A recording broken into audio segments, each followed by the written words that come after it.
How's it going, guys? John, the basic expert here, and this is going to be like a new, hopefully new, set of videos that I want to do. I really want to sort of expand the content that I do make, because it's not just that I like tabletop role-playing games, and it's not just that I'm interested in D&D and stuff. I do art too, and a lot of you guys know this, and you guys do seem to like it when I do art on stream, and so I do want to make more art content for those of you that are interested in that sort of thing. And if you're not interested in that sort of thing, you can skip this video. But I think that offering a broader perspective in art as it relates to the hobby is something that can be very interesting and maybe insightful for some people.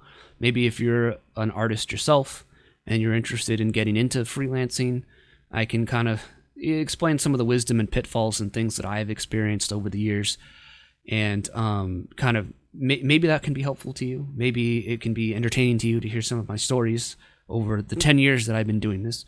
I've been trying to freelance art as a professional for 10 years. It's been 10 years at this point. 2015 is when I got my first gig, and I have to be always thankful to Mongoose Publishing for giving me that shot back then.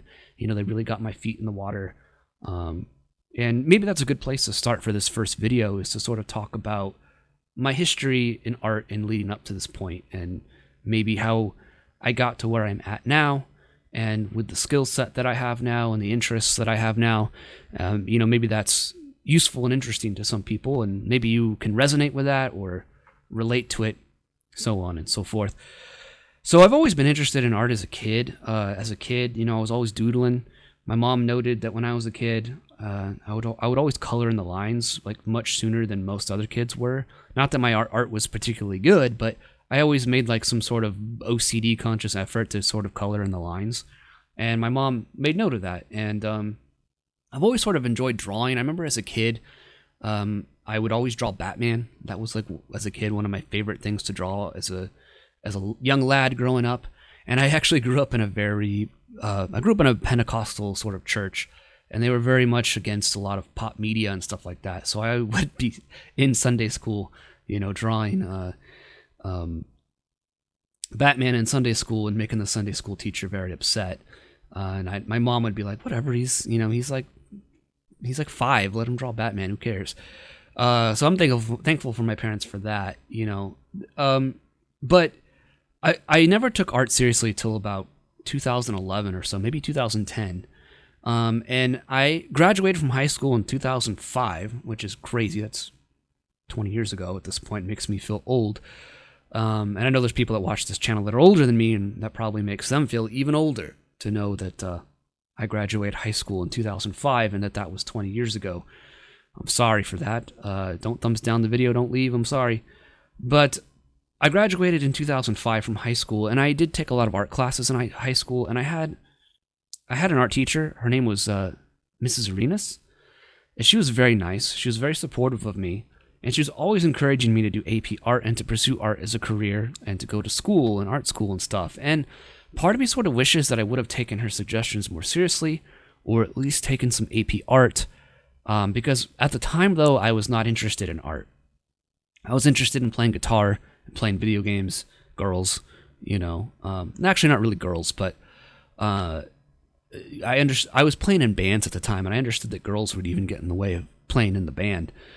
So I was in a metal band at the time, and I was, I'm going to be a musician. I'm going to go on tour. That was my whole goal in high school at the time. Silly goal.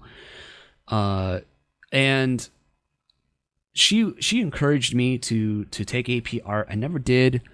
I left high school, kind of meandered a bit. I didn't know what I wanted to do. Kind of worked a graphic design job for a bit because, I did have these innate art abilities. And so I worked as a production artist at a printing and promotional items company for about 2 or 3 years. And I was severely underpaid, but I did pick up some skills and some interest in graphic design and art a bit more. And it was while I was working there at that graphic design job that I sort of decided, I'm pretty good at this, and I need to maybe, but I'm not the best, and I can draw a person, but it still looks very amateur. It doesn't look like, at the time I was playing D&D, And I was like, the art doesn't look like what I do doesn't look like what I'm seeing in these books. And looking at the D&D books is when I was sort of like in other books and looking at concept art for video games and stuff. I was like, there's a whole way of like making a living doing this, and I have these sort of innate abilities, and I think I could hone this. I think I could make this work. So we need to keep in mind with like my story here about how, at the time I was told by my parents, was told in the past by an art teacher, you need to go to school. And so we didn't know then. I think we were starting to understand it. I think I intuitively understood it, but I still listened to my elders. I still listened to those that I perceived to know more than me, that I need to go to school. And so I went to, actually first in the interim before that, like when I was pretty much just out of high school, and there's a point from 2005 to about 2012 or 2011 where I didn't know what I wanted to do, and I actually went to ITT Tech, and I got an associate's degree in computer electronics and engineering technology. I've never used it. Well, I can't say I've never used any of it. When I worked as a RV tech, I worked on a lot of lithium battery systems and solar systems and the electrical and stuff like that. And so I did use some of what I learned there. But I went there because it's what my dad did for school, and I thought, I'll be like my dad. It didn't work out. But I'm still in this mindset of, at the time, of like, I gotta go to school. And so I went to the Academy of Art University in about 2011 or 12. And I went there for about a year and a half. They actually accepted some of my credits from ITT Tech to there. So I was able to transfer a lot of credits and bypass a lot of entry-level courses as far as like general education was concerned. And I started taking art courses then, and I learned a lot, and I think it was useful, but it was a lot of stuff that I could have learned on my own. And I ended up getting lots into debt because of it. And that's partly why I stopped going at the time, and I got married as well. My wife and I were dating, and then we got married, and I was like, this is expensive, and now I'm responsible for someone else, and it'd be better if I just kind of put this aside for a bit, I continued to kind of freelance. I tried to freelance. I think at the time, so at that time, 5e was just coming out, and WotC had like essentially open tryouts. You could send them your portfolio. They wanted you to draw some orcs, I remember. And so one of them was like an orc chef. And so I remember drawing like a really crappy orc chef. It probably worked out that they never hired me because, given where the art direction is now and where WotC is now, I would not jive with it personally. As you can see from what I'm drawing here on screen, it's just my art style would not be conducive with the way 5e is gone and the way the 2024 books are going. But I continued to work a day job, continued to study art. I spent 2 hours every day studying art. I've mentioned that before on stream, and I was pretty religious in that regard in doing that. And that it was very useful to me because, and this led to a second stint at Academy of Art University. So fast forward to about 2018, 2019. I'm working again as a RV technician, working on trailers and stuff like that at a luxury camper trailer manufacturer called Bolus Road Chief. You can look them up. They look like Airstreams, So I pretty much learned everything there from how to build a trailer, from metal fabrication to the putting in the electrical system and stuff like that. And it was a good job, and I actually really kind of missed a lot of it. But at the time, I was like, I'm going to go to school too. So I'm going to art school. I'm working full time, and I'm also freelancing art on the side at the time, I finally got my break with Mongoose Publishing, the second edition stuff. I wasn't able to be in the core rulebook in 2015. That's when I started working for them. So by the time I was in art school a second time, I was already like 3 years of freelancing, right?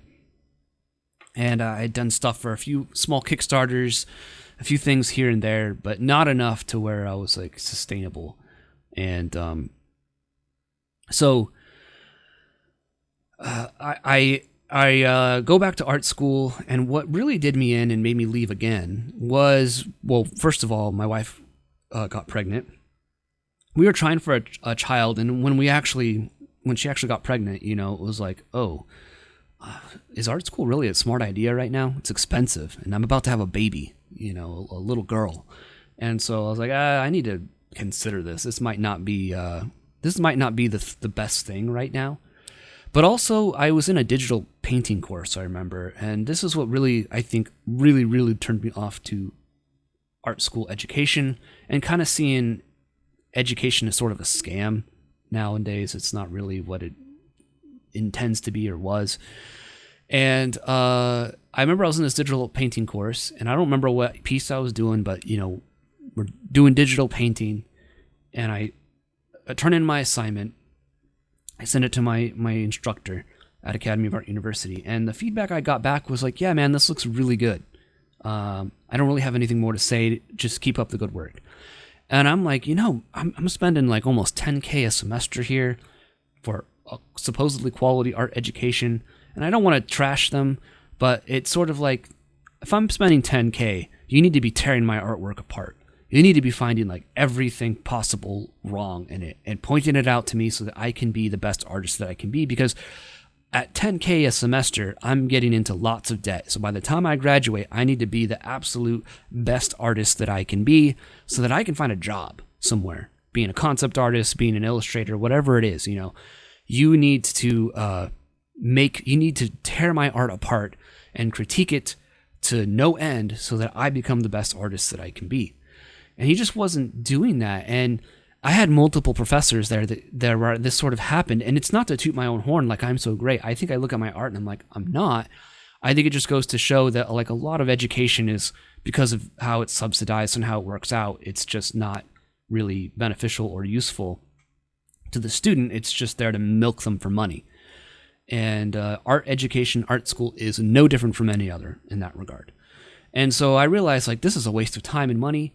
And this leads me to the next point that I get asked a lot. And some people are like, well, if I'm going to do self-study, what's the best way to learn? And I can give some advice. And maybe these are topics that we can cover and things I can show off in future videos if you guys are interested in that. Or I might start selling some of these things for a very cheap price, you know, on my Patreon if you're interested in that as well. Like and subscribe, and sign up on Patreon if you want to support what I do. But I went and got some books. So I'm going to recommend some books, and I'll have links to these in the pinned comment below if you're interested in picking these books up yourself and you want to improve your own art skills. So I think anything by Andrew Loomis is brilliant. He's a golden age sort of American artist from like he had his heyday like in the 30s and 40s and stuff like that. And he has two books that I highly recommend for more academic study of art. And one is Drawing the Head and Hands by Andrew Loomis, and the other is Figure Drawing for All It's Worth by Andrew Loomis.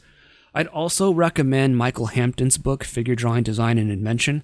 I actually took a course from Michael Hampton at the Computer Graphics Master Academy, CGMA, which is a sort of like an art school where you don't really get a diploma, but it's a little cheaper than like Academy of Art, and you can sort of just take classes here and there as they interest you. And he was offering a figure drawing course. And I took it. It was an online course, and I learned so much. That was actually one course where like, this is great. And he wrote a book called Figure Drawing from Design and Invention. I'll have a link to it below. One of the best figure drawing books like I've ever looked at, because it gives you like a very scientific breakdown of the human body, but also in a very practical sense as far as like breaking down muscles and how to draw them to their basic shape, because that's what art is all about. Right, you got to be able to look. When I draw something, I'm looking at like basic shapes, and you need to learn how to visualize things and visually break them down into basic shapes in 3D space, and then drawing them. And that's what gives your art depth. That's what gives it detail. That's what makes it look right. You know. And side note, this is why sometimes I think AI art looks like all samey or bad. Is because it probably doesn't make art in this same way. I don't know how it works, but I think that human visualization element is sort of missing from the AI art sort of way of doing things. Anyways, those books I highly recommend. Figure Drawing for All It's Worth by Andrew Loomis, Drawing the Head and Hands by Andrew Loomis, and Figure Drawing Design and Invention by Michael Hampton. I'd also recommend Scott Robertson's book, How to Render and How to Draw. Really good books. And they go over things like drawing vehicles, environments, perspective drawing. If you get those books, you have like a college art course right there. If you just kind of dig into those and are disciplined and can study from those, you have like a 4-year art course or more in those books. Everything you need to excel as an artist. And then it just comes down to mileage and time. I mentioned earlier how I was studying 2 hours a day at one point, and that's what really accelerated my art to where, I did get into art class and the art teacher's like, I don't have anything to say to you. I don't have any help. I can't help you, essentially. It looks good. Keep doing good. Looks great, and again, it's not to toot my own horn. It's just I'm trying to highlight, because I don't think I'm like that great. I'm trying to highlight how I think fraudulent a lot of art school is.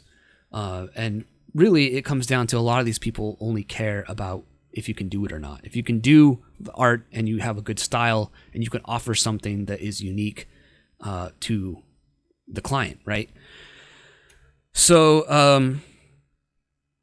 I do that. I drop out, and then we get to the point in about 2020, 2021 where I'm like, you know what? I love RPGs. I've been playing role-playing games forever, and hence the birth of this channel and how it's grown, and I'm super grateful to that.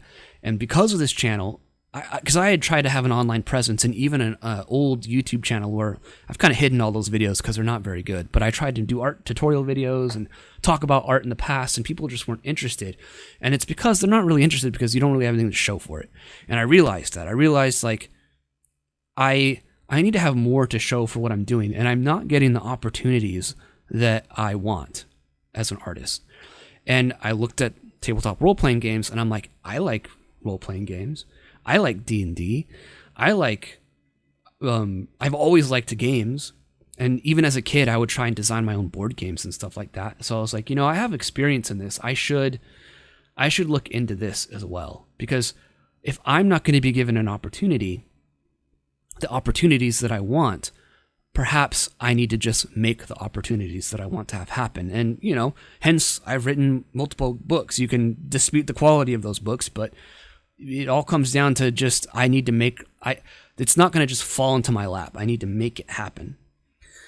So that's the genesis of all this kind of stuff here, and we're at a point here where you see me doing cover art for a future 5e project, a clone project that I'm going to work on. All the art is going to be in this sort of pen and marker style, both the cover here and the interior art. It's all very much in this sort of same style. I really like the way it looks. Again, I was looking at old Zelda concept art, and it's just so cool. It just captures this fantasy look that's awesome. And I'm trying to go for that with this art style. I like it even better than the more painterly style that I do in a lot of respects, because it just looks way cooler. And if you're interested in these markers that I'm using, I purchased them. They're for Affinity. They're color mark. I'll have a link to them below for at least on the Affinity store. They do make them for, I believe, Clip Studio Paint and Photoshop and stuff as well. They just function really great like markers. Like you lay them down, and they have the multiply effect on them, so that as you lay down more on top of that, you can get darker and darker and darker, like you would when you lay markers down on a piece of paper. The nice thing though is that it doesn't bleed through paper and it doesn't destroy the paper, but you still get the same visual look and effect. And I think it looks really cool. So that's where this comes from. And, I think I still have a lot to learn. I think I still have big ways to go. There's things I struggle with. Like, man, I still struggle with hands. I still struggle with feet. I still struggle with foreshortening. I still struggle with perspective. Like, I got to redraw things a lot, So I'm not... That's what was the frustrating thing for me that I mentioned earlier when I went to art school, and the instructor's just like, yeah, it looks great. And it's like, but I know it's not great. I know that I'm struggling with these things. And I think you're just being lazy, because I'm not that good of an artist. I'm here at art school because I want to be better, because I know that I'm not that good of an artist. So help me, please, become a better artist. So that's sort of the genesis of my art career. I hope that's an interesting story. I don't know if that's an interesting story or not. If you like this kind of content, like, subscribe, share the video, and it helps the channel out when you guys do that sort of thing. It means a lot to me. And if you want to support my work, you want to support the art that I make, the books that I make, the games that I make, you can support right here on YouTube. I post a lot of behind-the-scenes stuff. Lately, I'm trying to get better at that. Dungeon maps, custom content for you guys. You can support on Patreon and get all the same kind of content there as well, and as well as my Guilded server. And I'll have links to all that in the pinned comment below if you're interested in supporting me in that way. It seriously means a lot to me that if you guys did, it helps me make this cool stuff happen. I want to sort of make, I think I have cool ideas. I think I have an interesting perspective. There's not to toot my own horn, but I feel like kindred spirit to like Kevin from Palladium Games, and how he sort of was a comic book artist and was kind of in the same boat. Like, I'm not getting the opportunities I want, so I'm going to make a game and make my own opportunities. I really feel like a kindred spirit with that. And so those of you that support, that allow that to happen, that have allowed that to be a thing, I'm super grateful to that. So if you support on Patreon and all that stuff, I hope that I make it worth it. I hope this content is interesting, and you guys find it interesting as well. And if not, I'm sorry, I guess. But more content like this to come if you guys are interested. Art talks and things like that. While some art is being made in the background, I know that some people obviously find this very interesting. So like, subscribe, share the video. Again, support on Patreon, Patreon. I don't have Subscribe Star anymore. Patreon, right here on YouTube or on my Guilded server. And check out my books, Atomic Punk, Makuhithal. Again, all have my art that's in it. I'm a one-man show. I write, do the layout, the graphic design, the interior art. I do it all myself. And so it means a heck of a lot when you support me, because I'm not like WotC. I'm not this big company that can pay people to do everything. I have to wear many different hats. And hopefully these kinds of videos, where they're a little more candid, a little more personal, they sort of they sort of resonate with you guys and are helpful. But that's going to do it for this video, guys. Thanks for watching, and I'll catch you guys in the next one. Peace out.